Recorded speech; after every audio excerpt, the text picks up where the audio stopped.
Hello dears, welcome to another literature class. Today we will discuss an important topic that a literature student must know. It is figures of speech. Let's see the importance of figures of speech in literature. A figure of speech is a word or phrase which gives an implied meaning above its literal meaning. Use of figures of speech make language more creative, more expressive and more interesting. The most commonly used figures of speech in literature are simile, metaphor, conceit, personification, alliteration, assonance, antithesis, oxymoron, paradox, irony, metonymy, synecdoche, pun, onomatopoeia, allegory, allusion, hyperbole, and imagery. The figures of speech, simile, metaphor, conceit, and personification are based on some resemblance or similarities with the thing to which it is compared. Let's see the first one, simile. It is a comparison of two dissimilar things or objects which have at least one point in common. It is introduced by the words as or like. For example, he is as happy as a lark. She is as wise as a judge. The stars sparkle like diamonds. Metaphor. It is also a comparison of two dissimilar things without using the words as or like. For example, life is a dream. My love is a red, red rose. Here we see a comparison is made between two dissimilar things or ideas. Life is indirectly compared to dream and love is compared to a red, red rose. Conceit. It is an extended metaphor with complex logic popularized by the metaphysical poet John Donne.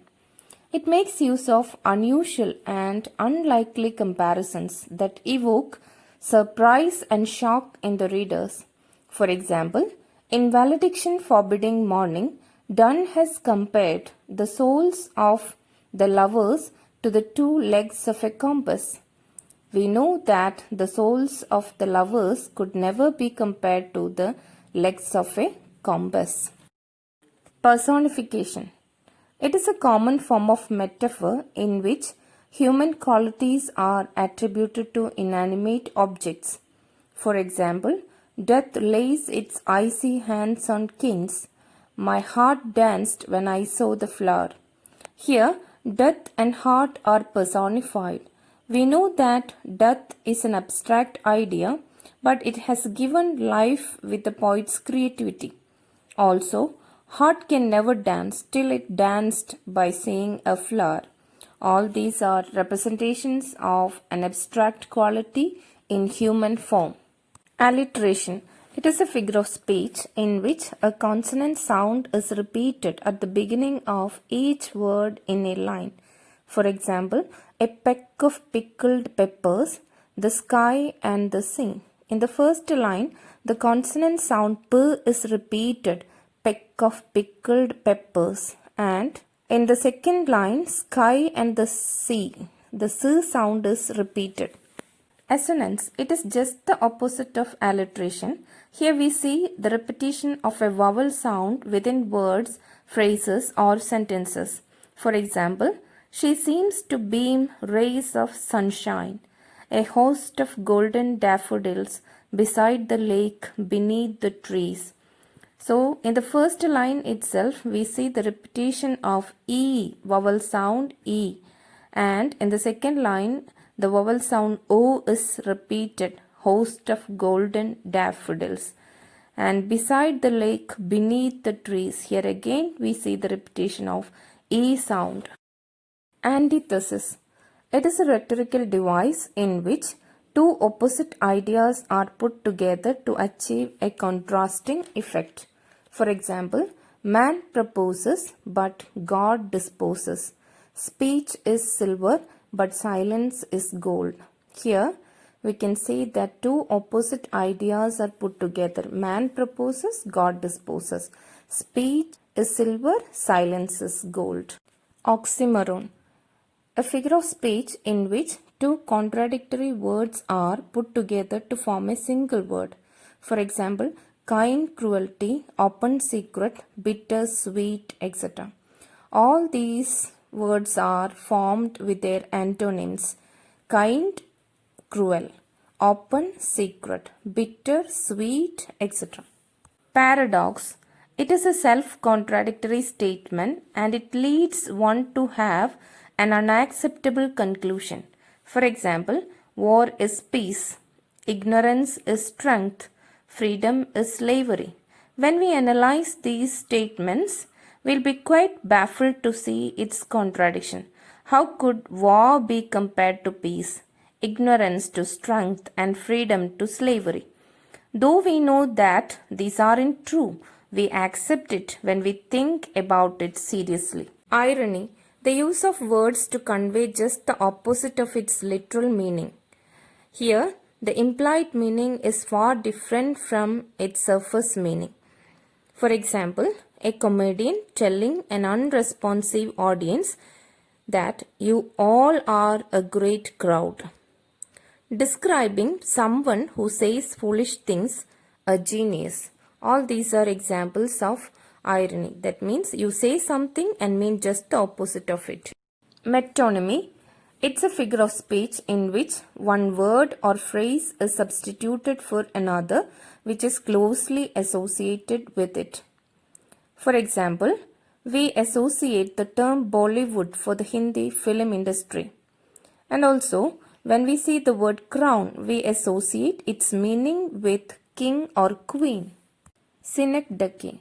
It's a figure of speech in which a part is used to represent the whole. It is also based on association like the metonymy. For example, the letters ABC stands for the whole English alphabet. England lost by 6 wickets. Here, England means the cricket team of England. Wheels represent the car. Pun. It is a form of wordplay that makes use of multiple meanings of a term or of similar sounding words to produce humor or rhetorical effect. For example, the wedding was so emotional that even the cake was in tears. Here we see a pun on the word tears, which means the cake that is set in layers, and it can also mean the tears, which shows the sentiments or emotions of the people there. Onomatopoeia. Words like splash, pitter patter, hiss, etc. are onomatopoeic words because it imitates the natural sound of a thing. For example, splash of water, pitter patter rain, etc. Allegory. A story, poem, novel or play that gives a moral lesson. For example, Aesop fables. It's a collection of fables often aimed at children that offer guidance on how to behave and what to value. Allusion. It's a figure of speech that makes a reference to people, places, events or literary works directly or by implying them. For example, allusions from Bible. The story of a good Samaritan, crucifixion of Christ, the Garden of Eden, the fall of man, etc. are allusions from Bible. Hyperbole. It is an exaggerated statement often made for emphasizing the author's idea. For example, I have told you 1,000,000 times to clean the courtyard. Here the word million times indicate an exaggerated idea because it is impossible for a person to tell a thing 1,000,000 times. Still, we use such expressions just to exaggerate our ideas. Imagery. A figurative language to represent objects, actions and ideas in such a way to appeal to our 5 senses.